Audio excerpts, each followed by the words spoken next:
Okay guys, in today's video we hit a quick chat about exercise modifications so that we can make sure that all populations, whether it's beginners, intermediates or advanced, are able to perform the exercises that they see everywhere, honestly.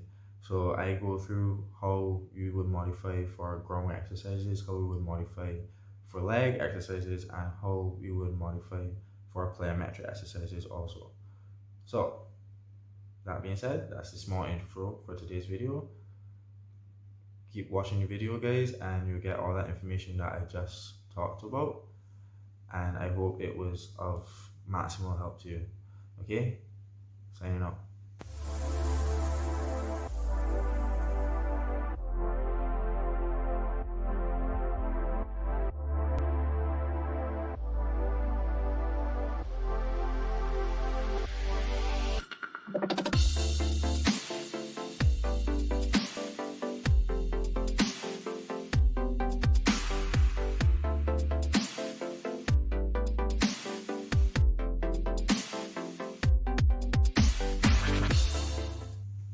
Okay guys, Ramon Blaze here again, and we want to talk about exercise modifications so that we can make something easier in case you were doing an exercise program and realized there were some exercises that you yourself were not able to do. These are exercises that you could have seen on my page, these are exercises that could have been recommended for you by somebody else, but you realize because of your fitness level, you are not able to do the particular exercise in the fashion that you would like. All right. Now, if we have any ground variations, any planks, any push-ups, anything that requires us to go onto our hands onto the ground, what we can always do to make it easier is we can use a ledge or a wall. And if we were to use a ledge, let's say we were doing a push-up, we would use this ledge here, perform your push-up to make it easier, or you could grab a chair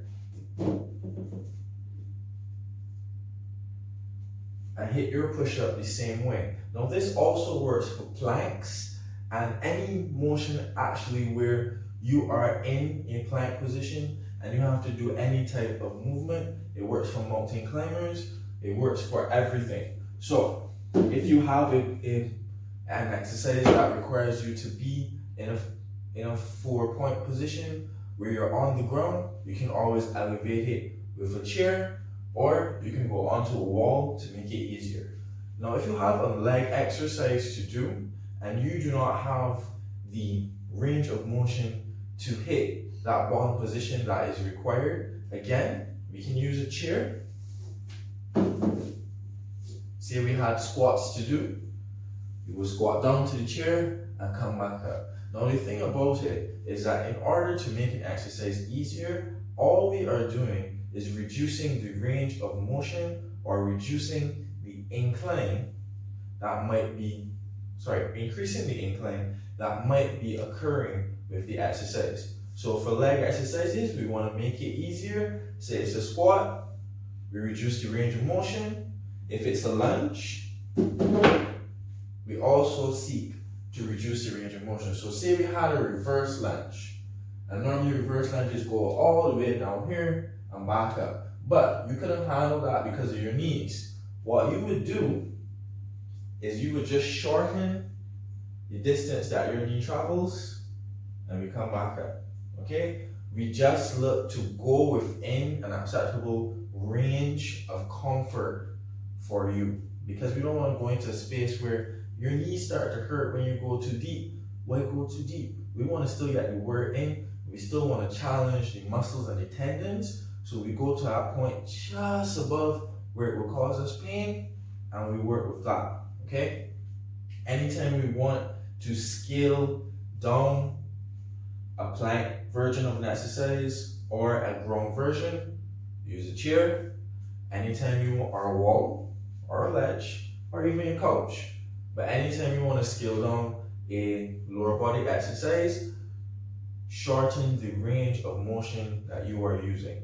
Now, let's say we had a jumping exercise to do. Say it was jumping jacks. Now, jumping jacks can be scaled down by performing the level 1 version of the activity. That is where we just stay on the ground and we move our hands to soup.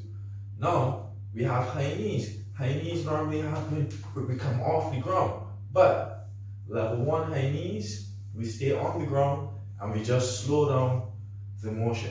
Now, jumping activities, plyometric activities such as the two of those require you to be fast and explosive. But if you do not have it in your joints to do it, or you may be too heavy to do it, it is fine to scale it back down to level 1 versions of the exercise. Let's say we had a vertical jump. What I would do instead of jumping, I would perform a total body extension here, up, and that is the equivalent, the low intensity, low impact equivalent of a vertical jump. Okay? So if we wanted to scale down jumping exercises, we stay on the ground, we just move the legs. If it was a lateral hop, which would have been this, we just hop from one side to the next. But we need to scale it for what you're capable for. Alright guys, thank you. As we Ramon Blaze talking about exercise modifications for you guys.